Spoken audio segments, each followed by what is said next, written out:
The streets of ancient Rome were a sensory experience unlike any other. Imagine navigating narrow winding lanes, the air thick with the scent of spices, freshly baked bread, and unfortunately sewage.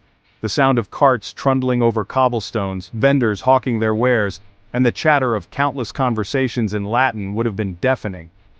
As you made your way through the throng, you might encounter a wealthy patrician draped in fine togas, carried on a litter by slaves. Nearby, a group of plebeians, dressed in more practical tunics, haggle over the price of olives in the marketplace. Beggars, their hands outstretched, pleaded for coins from passers-by. Towering temples dedicated to the Roman gods dominated the skyline. Public fountains, fed by aqueducts, provided fresh water to citizens. The impressive architecture, a testament to Roman engineering and artistry, served as a constant reminder of the empire's power and sophistication. Life in ancient Rome was a tapestry woven with both wonder and adversity, a vibrant spectacle of human existence. Roman society was rigidly stratified, with a clear division between the privileged few and the common masses. At the top of the social pyramid stood the patricians, the aristocratic elite who held a monopoly on power and influence. Born into wealth and privilege, they inherited vast estates, controlled political offices, and enjoyed a life of luxury and leisure. In contrast, the plebeians, who constituted the vast majority of the population, occupied the lower rungs of society. They were the shopkeepers, artisans, laborers, and farmers who formed the backbone of the Roman economy. Despite their lower social standing, plebeians were not without their own sense of identity and pride. They formed their own guilds and associations, offering support and camaraderie within their specific trades. Over time, they gained more rights and recognition, challenging the dominance of the patrician class and shaping the course of Roman history. The relationship between patricians and plebeians was complex, marked by both cooperation and conflict. The living conditions of ancient Romans varied dramatically depending on their social standing. The wealthy patricians resided in opulent villas, often located on the outskirts of the city, away from the noise and crowds. These sprawling estates boasted intricate mosaics, private gardens, libraries filled with scrolls, and even bathing complexes. The majority of plebeians, on the other hand, resided in cramped, multi-story apartment buildings known as Insulae. These structures, often poorly constructed and overcrowded, lined the narrow streets of Rome. Despite the stark differences in their living conditions, both patricians and plebeians shared a common appreciation for Roman architecture and design. Public spaces such as baths, theaters, and forums were accessible to all, offering a glimpse into the grandeur of Roman civilization. The resilience of the human spirit, the ability to find beauty and meaning even in the most challenging of circumstances, was a defining characteristic of the ancient Romans. The Roman Forum, a sprawling open space in the heart of the city, served as the epicenter of Roman life.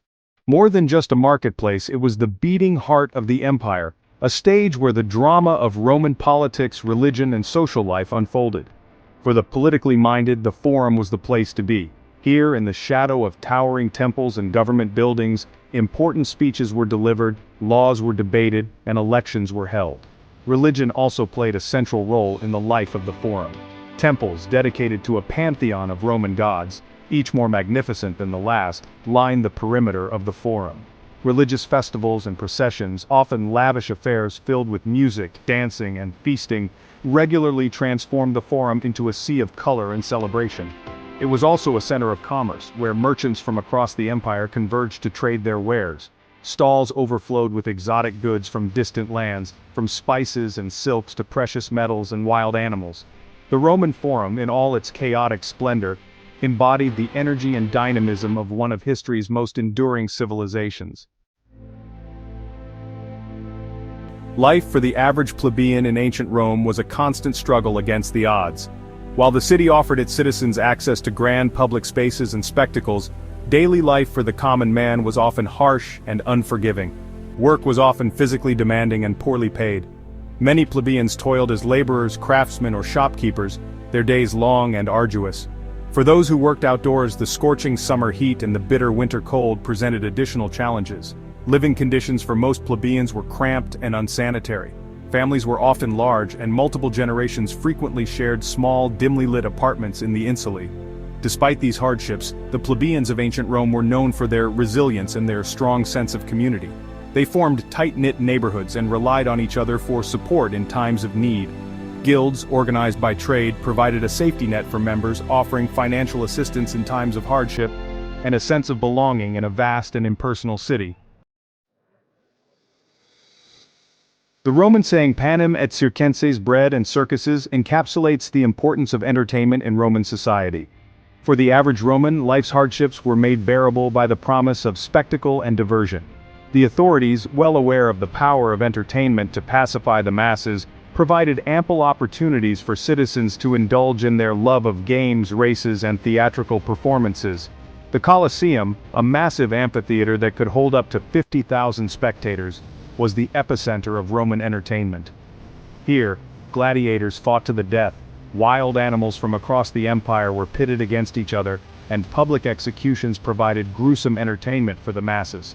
Chariot racing, held in the Circus Maximus, was another wildly popular form of entertainment.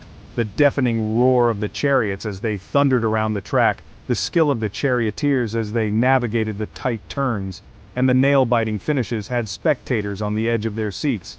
Theaters, scattered throughout the city, offered a more refined form of amusement. Comedies, tragedies, and satyr plays, often based on Greek mythology or historical events, provided an outlet for escapism and intellectual stimulation. Whether rich or poor, citizen or slave, all Romans shared a passion for the thrill of the games, the drama of the theater, and the excitement of the races. Life in ancient Rome, for all its grandeur and spectacle, was a study in contrasts. The city was a microcosm of human experience, a place where immense wealth and abject poverty coexisted, where breathtaking beauty rubbed shoulders with squalor, where moments of incredible innovation were overshadowed by brutal violence. Yet despite the challenges and contradictions, there was a spirit to Roman life, a certain resilience and adaptability that allowed its citizens to thrive amidst the chaos. The Romans were a pragmatic people, more concerned with the practicalities of daily life than with lofty philosophical ideals. Central to the Roman spirit was the importance of community. In a city as vast and impersonal as Rome, social bonds provided a sense of belonging and support. Family ties were strong and extended families often lived together, sharing resources and providing mutual aid.